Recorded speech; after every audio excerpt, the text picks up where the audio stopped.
Good morning. Good morning. Good morning. Welcome. My name is Ashley Kirkwood. I'm going to be talking this morning to you all about the number one secret that you need to know or that you can utilize to sell absolutely anything. And I'm doing this particular broadcast because I wanted to have a conversation after doing an event that I did yesterday. And give me 1 minute. All right. So I'm doing this broadcast based on a conversation that I had yesterday. Yesterday, I had the opportunity to speak to a group of law students at St. Louis University. And it was a wonderful, wonderful presentation. And one of the questions that came up actually sparked this particular live broadcast. So I'm going to be talking to you guys about the number one secret you can use to sell absolutely anything. And we're going to go through a couple of other things that I think are really important as well. So drop your comments in the chat. I'm going to be getting started in just a second. So come on in, share this out, tag an entrepreneur or a business owner that you know may need some encouragement. It's Black History Month. I'm so excited about that. And so I want to talk about imposter syndrome and some of the things that I have had to overcome in my life. So the title of this broadcast, the title of this presentation today is the number one secret you can use to sell absolutely anything. And we're going to cover 3 points in particular. 3 points in particular we're going to cover here. So first off, my name is Ashley Kirkwood. I own 2 companies, Mobile General Counsel and Speak Your Way to Cash. Mobile General Counsel is a law firm that I founded that helps entrepreneurs and business owners protect their brand for the long haul. So we work specifically with businesses that are building big brands, and we work with corporations that are interested in having great cultures and great internal communication. All right. So that is who I work with in Mobile General Counsel. And then Speak Your Way to Cash is a speaking coaching company where I help people to land 5- and 6-figure corporate speaking contracts. And I have had the pleasure, the honor, the privilege to work with a lot of high-powered, professional, well-degreed, well-qualified Black women in that program. And some of the things that we overcome in that program, right, is dealing with the mindset that has held us back from success. And I want to be very clear about this. We're going to have some real talk. Okay. I want to be really clear about this. That mindset developed from seeds that you may or may not have had a part in sowing. And what I mean by that is sometimes when you are a Black professional working in corporate America, people have said things to devalue your work. When you are an employee in a job that you feel is dead end, people have said things and spoken things into your future that have caused you to have the wrong view about who you are and where you're going. And so when people come into the program, the Speak Your Way to Cash Academy program that we run, the first thing that we have to do is deal with the mindset, the junk that's inside the mindset that is keeping you from being exactly who you are called and purposed to be in the earth, to the world. Because I believe that people that work with me, people that are interested in working with me, people that watch my videos, people that are hiring me to speak and come into their companies, they want something different. They don't want me to come in and say what every other speaker or every other consultant has said. They don't want me to coach them like every other coach. What most people are looking for is permission to dominate. They're looking for permission to be the highest version of themselves. And if you're watching this, I just want you to know that you have that permission, okay? You have the permission to show up, show out, call shots, take up space, take up room. Because one of the things that I have seen, and before we even get into this number one secret, okay, what I have seen is that Black people specifically, I'm talking to us, I'm talking to the people that I personally identify with based on the way that I identify. I'm a Black woman in America. We have at so many points in our history and at so many points in our lives been told that we are grateful for having a seat at the table, that we should be grateful for having reached a certain level in corporate America, for getting a particular job, for having a particular degree. I remember going to school throughout my entire life, being one of the only, right? Well, not even entire life, because when I was, and I think my parents did this purposefully, my formative education was at a private school called Marva Collins. I've never even talked about this before, you guys. So I went to a school called Marva Collins. Marva Collins is a historic educator, and it being Black History Month, look her up because she's phenomenal. She exuded grace. She exuded excellence. She exuded poise, and her expectation for us, and this is when I was in I want to say 3rd, 4th, and 5th grade. And if my mom watches this, she can correct me. But we went to Marva Collins Preparatory School. It was a private school. And let me just tell you how I got there. Don't judge me. Well, judge if you want. It doesn't really impact me. But when we went to this particular school, and I promise you there is a point to this. When I went to this particular school, it's a private school. It was in the city, but at the time we were living in Flossmoor, Illinois. And every day, I remember on a variety of occasions, we shared a limo to get to school. There wasn't bus service because we lived in the suburbs and the school was in the city. But I remember being very young and taking a limo to school, getting out of school, going to a private school, wearing a uniform. All my teachers were Black, like all of them were Black. My French teacher, Black. Principal, Black. Assistant principal, Black. Everybody was Black. And everyone expected excellence of me. Everyone expected me to show up and show out. Everyone expected me to be the cream of the crop. Everyone expected excellence. I got my education at that school. So my foundation, and then I go home to my parents who exemplified excellence. A lot of people talk about Black excellence, and I was asked recently, what is Black excellence defined to you? I want to be really careful how I say this because I don't want to necessarily offend anyone unintentionally. But to me, when you are Black and you are excellent, you are just excellence personified. Whether you are Black, white, or other, you are excellence personified. It doesn't really, like for me, when someone says I'm excellent, I don't need them to quantify it and qualify it with, oh, you're Black excellence. No. Black is excellence as the norm. And I grew up seeing that, like, that was my upbringing. The Black people that I interacted with, excellent parents, excellent school, excellence. It was what I saw. So it was foreign to me when I went to a school that was less diverse. And I began to realize, oh, wait, do these people, are they so dumb? This was my thinking. And I'm gonna be honest with you. This is how I thought because I was raised that I am excellent.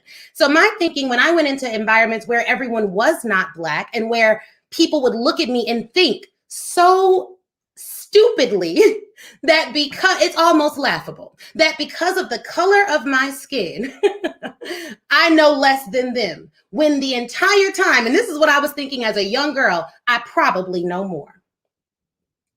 And why did I think that? Because get this, when I went to that Black school, formative years, everybody was Black, excellence, Marva Collins, wonderful upbringing. To be around someone like that, at a young age, it made my viewpoint of Black women so high. Like, it was just like, yes, me and her look the same. Look at that.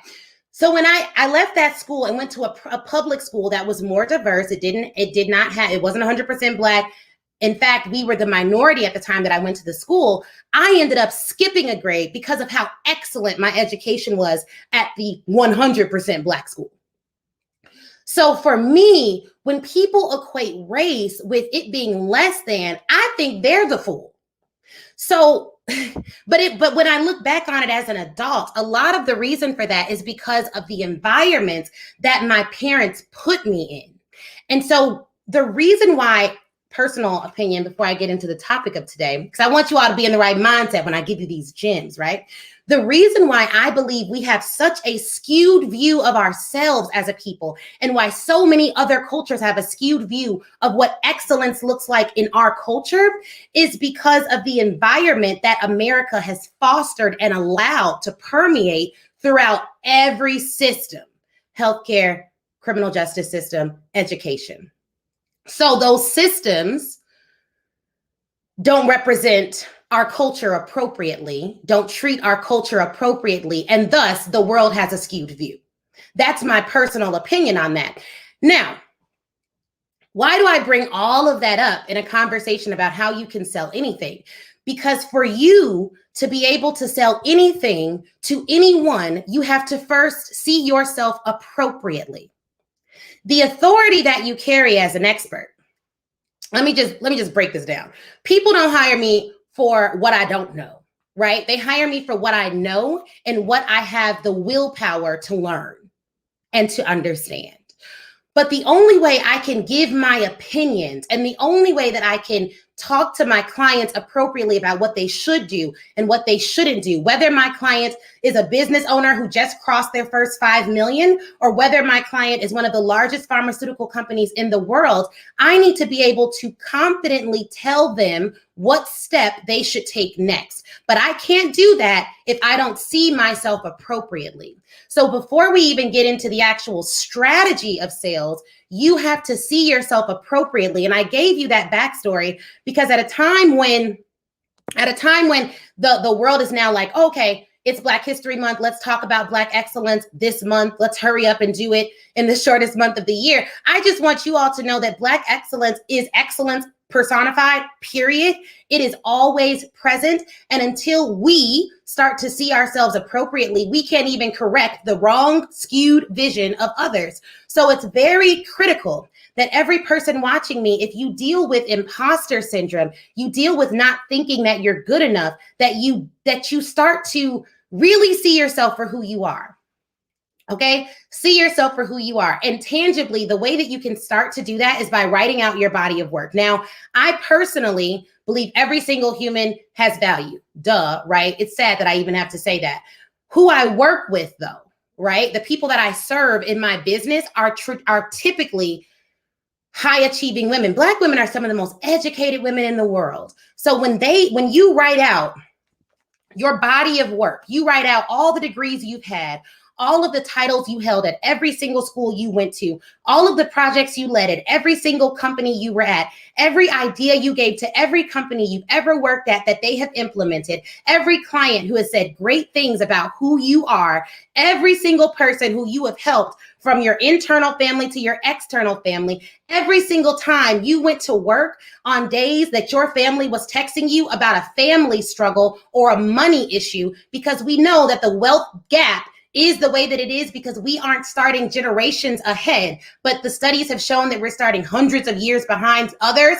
So when you look at, and this is the mindset shift I want people to make, all people, regardless of your race, when you look at the hand that we have been dealt in this country and what we have collectively accomplished, in spite of that hand, there is absolutely no way you can't tell me we the coldest things walking.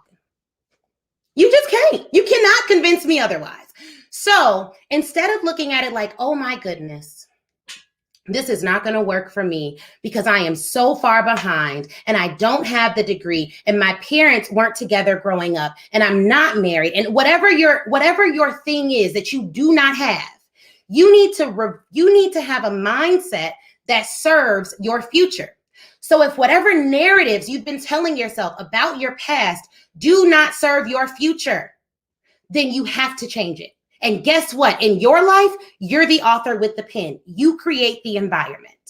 So it's really critical that we start to take back our power and to look and to realize that if you are able to see yourself appropriately and look at all you've accomplished, regardless of the hand that you've been dealt, then you can see all of those obstacles as stairs versus things that are walls, right? Let's talk about that. Let's talk about that really quickly because I'm seeing the comments come in and I think this is going to help you.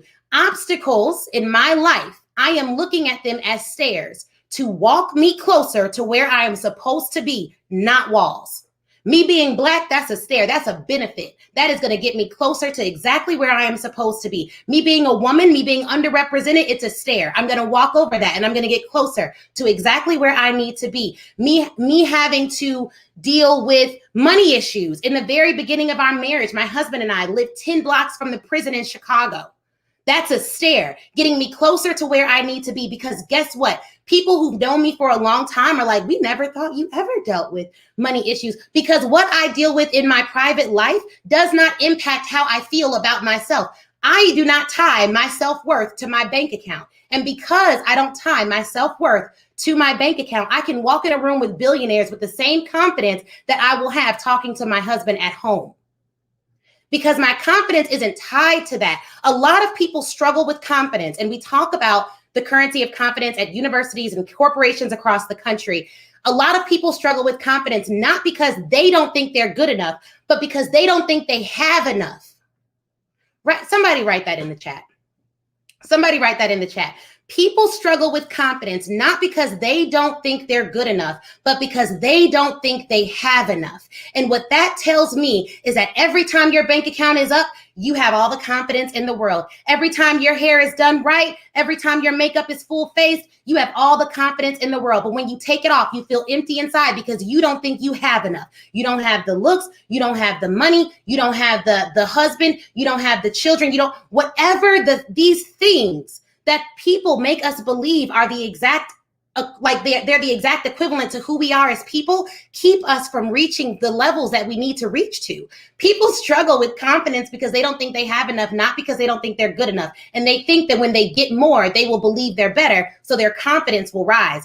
That's not how it works, though. I'm sorry to tell you. I'm sorry to tell you that that is not how it works. It's just not. It's just not. It's not how it works. And so when you look at your body of work, when you tell yourself who you are, you have to tell yourself who you are. So that when people call you outside of your name, you don't respond. When people say you're less than, you know they're not talking to you, because that is not what you call yourself. Every single thing people call you doesn't warrant a response. Most of them just don't know who you are, so they can't speak to you appropriately. I have had people who have told me that I was not good enough for a particular thing. Example, I went to college. I told them I was applying to Harvard. Now, talk about confidence, because my GPA in high school was probably like a 2.7. And what did I do? I interviewed at Harvard. Anyways. I interviewed at all the best schools. And then I told them I was going to the University of Illinois College of Business. At the time, it was so hard to get into that school. I didn't have the ACT score that was required. And my counselor told me, you really need to apply to schools that are easier to get into, because, honey, you don't have the grades. And I know you got confidence and all this other stuff, but you don't have the grades. And I was like, yeah. But what I do have, I will use. And at the time, what I had was a national championship under my belt as a debate speaker. I had won national championships as a speaker. I had done impromptu speak and broken records. I had done all of that. So I was like, what I have, I will use. I went into the college. I went into the University of Illinois College of Business. I applied to a summer program there. I met the deans. I talked to them. I showed them my body of work as a high school student, what I had done. And I told them that if you take a chance on me, I guarantee I'll be a successful alum. And it was the same speech that I gave to the Northwestern admissions officer, whose name was Emily. And I was like, Emily, look, I know you're like, I don't know if we can let this girl in. She's not quite like all the other students. I was like, yeah, but what you don't got to worry about me is success. I will do that.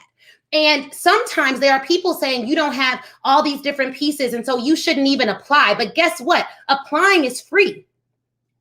Apply. Why would you not apply? And I was a young girl when that woman told me I should not apply to that school. But guess what? It was the only school that I applied to, and I got in, and I went there, and I graduated from the University of Illinois at Urbana-Champaign from the College of Business. And had I not applied, I would not have done it. But what a lot of people do is they let counselors, like the one that I had from my high school, tell them where they can and can't even enter the room. She didn't even want me to be in the running. Don't let people tell you where you can and cannot show up, okay? They don't know you. But they will trick you into thinking they know you better than you know yourself if you don't know yourself. Okay? So I just got to share this today, because look, let me tell you something. I did a presentation at St. Louis University Law School yesterday. It was amazing. And one of the women asked about imposter syndrome, and she wanted to hear more about what are the things that I tell myself to get myself closer to my goals. And so I wanted to share these thoughts, my thought process with you all, because really what you should be looking at for people who you look up to or admire in any capacity is how do they think? How do they move, right? So I wanted to share this with you all. So here's the thing. The number one secret to selling anything, after you deal with the mindset stuff, because that stuff is critical, right? You have to sell to the person in front of you.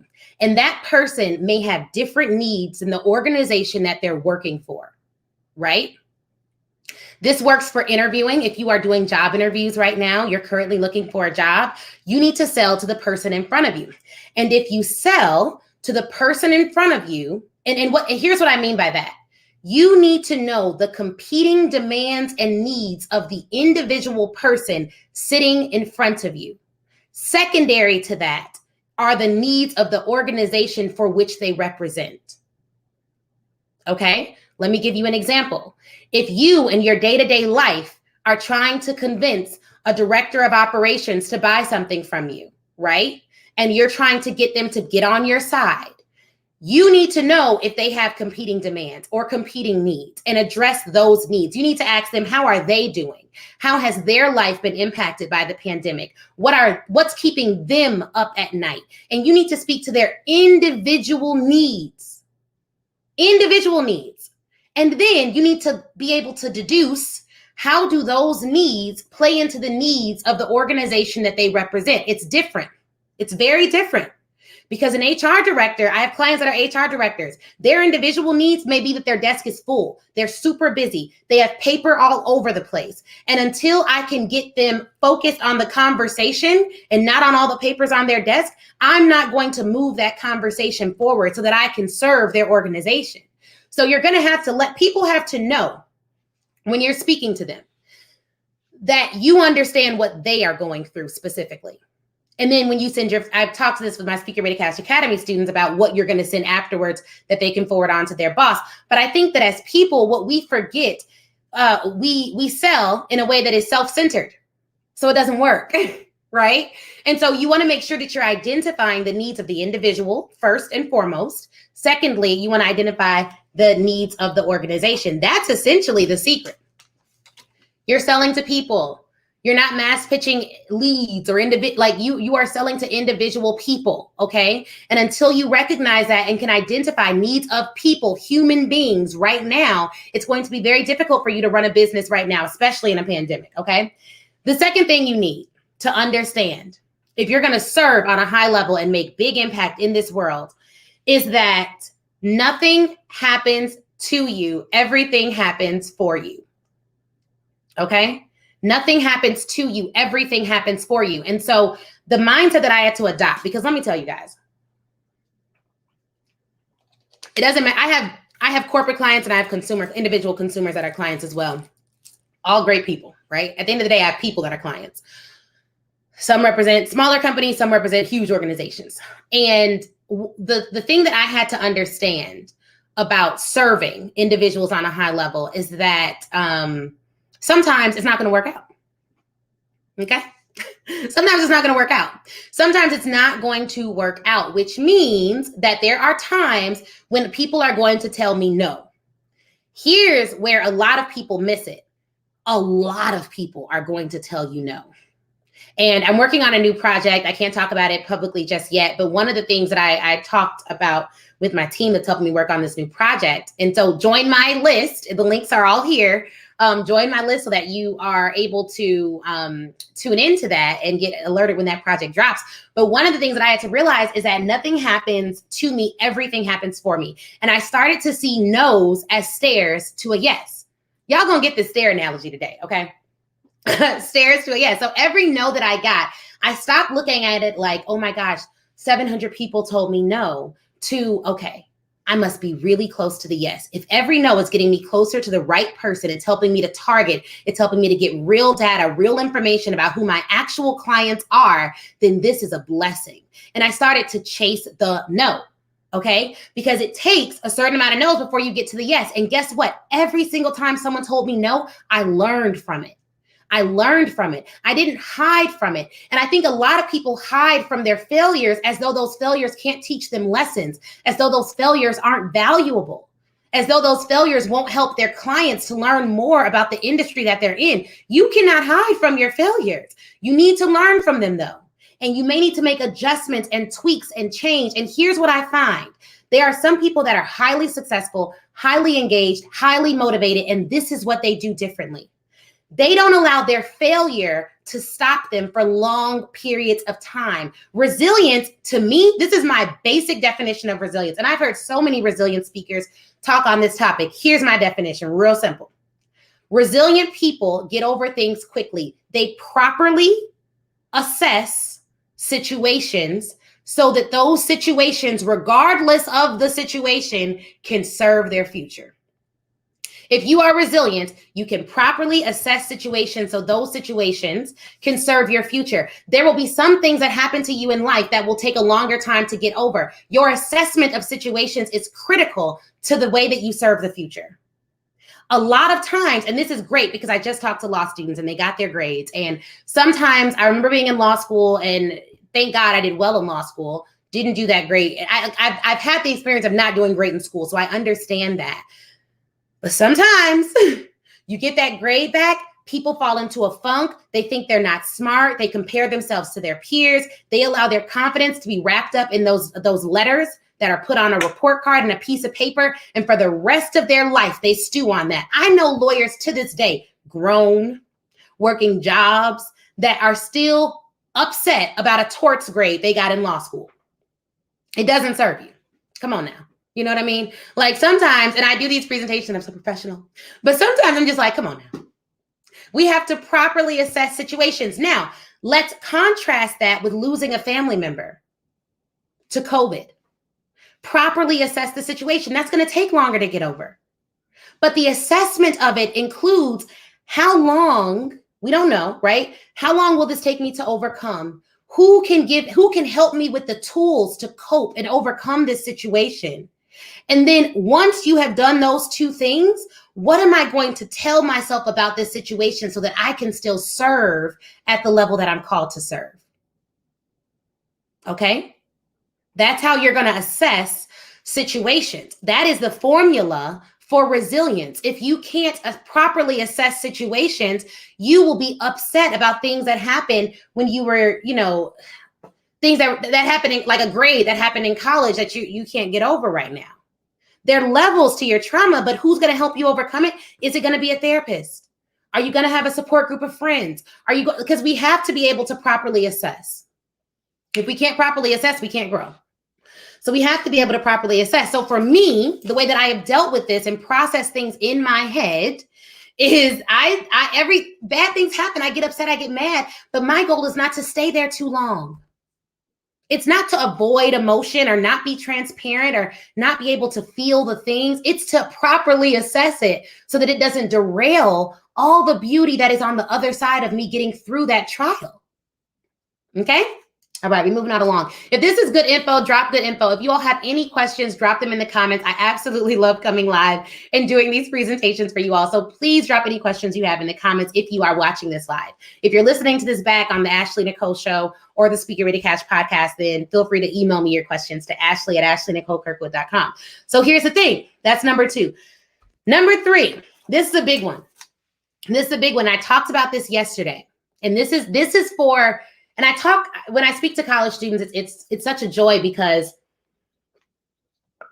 they're so open, college and law students. They're so open to getting feedback. And I'm blessed to work with clients that are also very open to getting feedback. And that's amazing. Here's the kicker. You all are going to get a kick out of this, all right? So I want someone to write this in the comment as well. Stop divorcing yourself from success. That's it. That's the statement, right? Stop divorcing yourself from success. Let me tell you how you do this. Every time you see someone on social media winning, huge wins, they post about their first $30 million year in business. A company posts about record-breaking numbers that their investors are so happy about. Someone posts about a new job on LinkedIn that they just received, director of operations, director of human resources, etc. What we immediately do if we are not careful is we divorce ourselves from success if that's a goal that we want, right? So here's I'll give you a perfect example. We posted about a 6-figure contract that we land. It's a little over 6 figures that we land a few weeks ago with a particular client. Because that's what we do, right? At our firm, we have various packages. We help companies to improve communication, right? Because if you can identify these things and then you can communicate some of these principles to your direct reports at a company, imagine how powerful that would be. That's what we help companies to do. So we post about this contract that we landed, a good value contract for us. It's really good for us. And someone responded and emailed me and messaged me and was like, oh my goodness, that's amazing. I can't even get $100. That doesn't even make sense. That doesn't even make sense. I can't even get $100. No one's even paying me to speak at all. I don't think I'll ever be able to do that. And when I talk to them about it, I'm like, well, why not? They're like, well, you're a lawyer and you went to Northwestern Law and you've studied abroad in Jordan and Brazil. I mean, goodness, your husband supports you. You have all these things. Your parents gave you confidence. You have all this stuff. And I don't have any of that. What are they doing? They're divorcing themselves from success instead of identifying where we have commonality. I'm going to tell you this right now. I can find commonality with any person on the planet. If they're a trillionaire, I can find commonality. If they're a straight white man in Utah, I can find commonality. Because guess what? If all the commonality we got is I am a human and we both bleed red, that's all I need. That's all I need. So someone, Denise said, what is, Mandy said, or who asked for the definition of resilience? The definition of resilience, I'm gonna go back to that. I think we're gonna get right back to stop divorcing yourself from success. The definition of resilience is properly assessing situations so that you're able to come up with a story for that situation that serves your future. It's getting over things quickly by properly assessing situations so that you find one, who can help you overcome that situation, and two, what you need to do in order to overcome that. So it's essentially getting over things quickly through the proper assessment of the situation. All right. And I'll leave this up so you can always go back and hear that piece on resilience. But back to stop divorcing yourself from success. Someone's like, I need to get in the academy. Come on and join us. It's fun over there. The grass really is greener. So stop divorcing yourself from success. Now, here's the thing. People will look at someone like Mark Zuckerberg. I'm a business owner. He's a business owner. Boom. Commonality, right? He uses Facebook. I use Facebook. Boom. Commonality. We have to stop looking at mere mortals, right? Mere mortals as being above us because of what they have. When you do that, you are literally chopping away at the bit of your own confidence. You're doing it to yourself. You're doing it to yourself. And I want you to imagine the next time you start comparing yourself to others, I want you to imagine you literally taking something and just chopping away at the bit at your own confidence. I wish I had a hammer to illustrate this, but essentially imagine me pouring water from one cup to another. Every time you compare yourself, you're putting water in the cup. You're taking all, if let's say this full bottle of water is your confidence. I'm going to do an illustration for you all because I want you all to really get this. This full bottle of water is your confidence. Comparing, oh, she has more education than me. You're pouring your confidence into this. And imagine that this is the abyss. It doesn't serve anyone. No one can drink it. It is now contaminated. It does not serve you. It will not help you. You are literally just giving away your confidence, and not even to a person. I consider myself a confidence curator. People come to me in the Speak Your Way to Cash Academy. Clients come to me as needing legal assistance for their businesses. They hire me as their outside general counsel. And what we do is we empower them with the information to make good decisions. In both of my companies, that is what we do, right?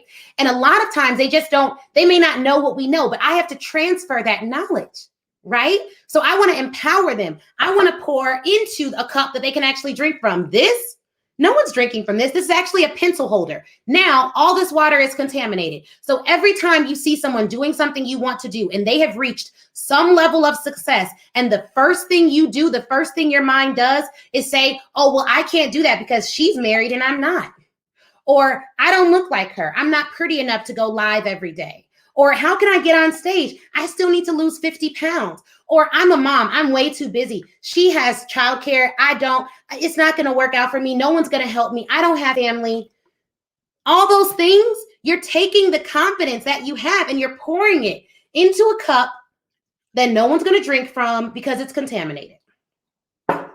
Hopefully that makes that clear. Okay. And I talk about confidence and communication, and it's so interesting because I go in companies and I talk about communication and how you can coach employees through imposter syndrome. Because if you have a company filled with employees that deal with imposter syndrome, they're never going to give you their bright ideas.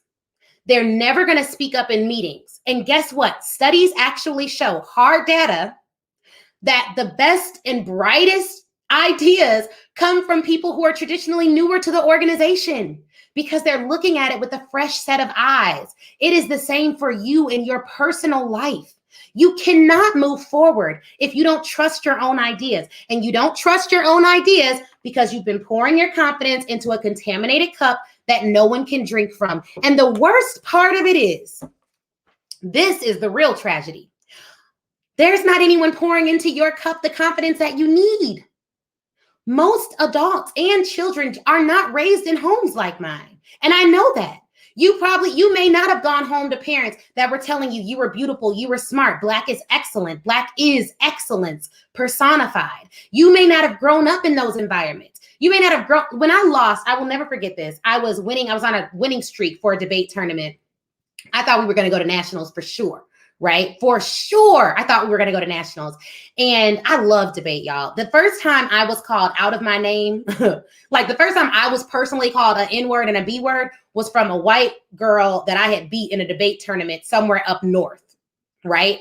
And after she said that to me, I remember going to my dad because I'd never really heard that like being used on me before. Right? I went to my dad and he was like, what'd she say? You beat her though, right? I was like, yeah. He was like, keep winning. Keep winning. It's going to make some people mad, but keep winning. And guess what? You're going to feel way better as the winner of that tournament that may have been called out of your name, that may have been misrepresented. In that moment, you're going to feel way better winning and walking away with the trophy than she ever will by losing to who she thinks is inferior to her. I want you all to sit with that.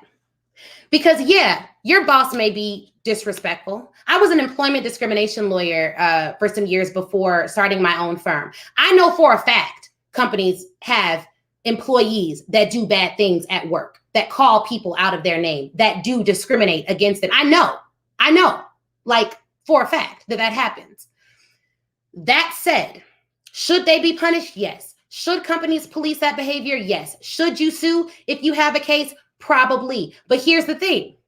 What are you going to do so that those situations and those people who consider you less than can't also say that you lost? And the only way you will lose is if you start to see yourself the way they see you. See, I have dealt with discrimination, you all. I've been the only Black woman at a huge law firm in the litigation department. I have worked with people who literally thought based on sight, based on how I look, that I was not qualified or competent to do the job that I was doing. I have had people wonder whether I got my position at certain places because of some type of diversity quota. When, let's be clear, my GPA from Northwestern Law was a 3.86, if not a 3.89, right?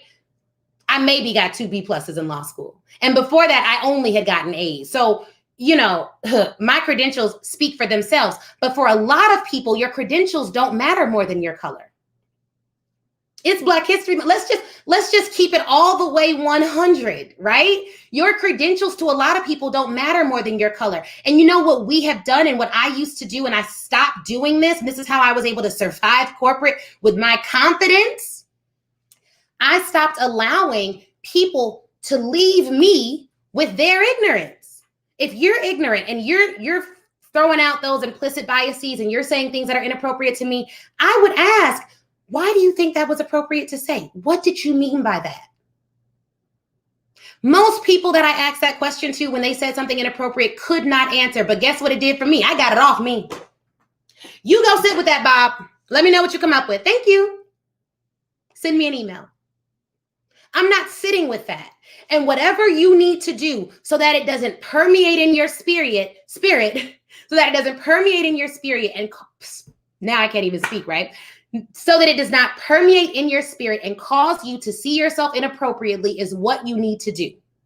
If that means you need to have a conversation, have the conversation. But you need to determine before you have those tough conversations, because we talk about the love method of communication at Mobile General Counsel.